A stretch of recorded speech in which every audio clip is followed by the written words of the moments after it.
નમસ્કાર બાળ દોસ્તો, સ્ટાન્ડર્ડ 10 મેથેમેટિક્સ. હવે એમાં એક એક્ઝામ્પલ છે કે ત્રિકોણ એબીસીમાં M angle B is equal to 90, AB is equal to BC is equal to 10 centimetre. તો તમારે એસી મેળવવાનું છે. હવે આ ફિગર દોરો એટલે ખબર પડી જાય કે બી જો 90 ડિગ્રી હોય તો એની સામે આ તમને મળે છે હાઇપોટેનિયસ અથવા તો કર્ણ. હવે એક બાજુ આપેલી છે, બીજી બાજુ આપેલી છે, એટલે સ્વાભાવિક આપણને પાયથાગોરસ ખૂબ જ કામ આવે છે.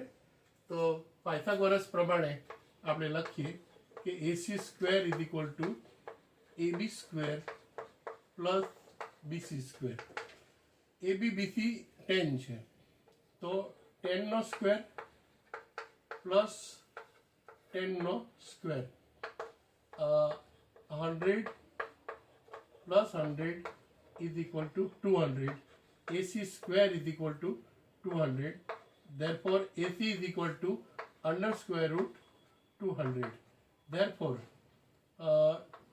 200 means 100 into 2. Therefore,